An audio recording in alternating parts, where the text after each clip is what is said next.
Noah Simmons here with your campus weather forecast. Temperatures across the board, you can see a big shade of green across the southern parts of the state. That's where we've had some of that light rainfall associated with that low pressure system. However, if you look off to our west in Kansas City, we're sitting at a nice balmy 81 degrees, and that's where we've had some clearing with the clouds, and we haven't had any rain out there in KC either.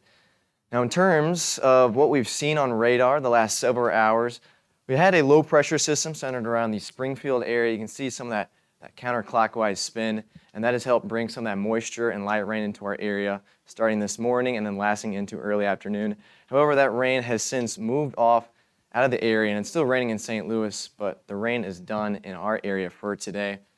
Now, in terms of chances of rain the next several days, don't let this fool you because I think most of Thursday and Friday will remain dry. I think our biggest rain chances start Friday night and especially Saturday and then lasting into Sunday as we'll have a cold frontal passage bring the potential for some thunderstorms, which we'll have to watch. And then those rain chances start to drop off as we head into early next week.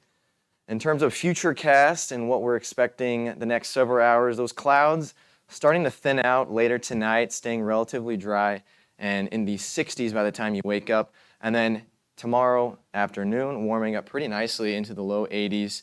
And I do think we'll see a nice mix of sun and clouds. We didn't see the sun at all today. I think that'll change for tomorrow. And then as we go throughout tomorrow evening, still staying relatively dry, and we still have that buildup of clouds moving in. So in terms of tonight, looking at 62, mostly cloudy. We should be relatively dry. I don't expect any issues out there. And then tomorrow, warming up into the lower 80s. Like I said, that isolated shower around. However, most of us should remain dry. And then that 7-day forecast looking pretty good those next 2 days, Thursday and Friday in the low 80s. Start of fall is on Saturday, where we'll have to watch for a chance of thunderstorms, especially Saturday night into Sunday. And that'll help keep temperatures cooling on the 70s and then into the mid-70s heading into next week.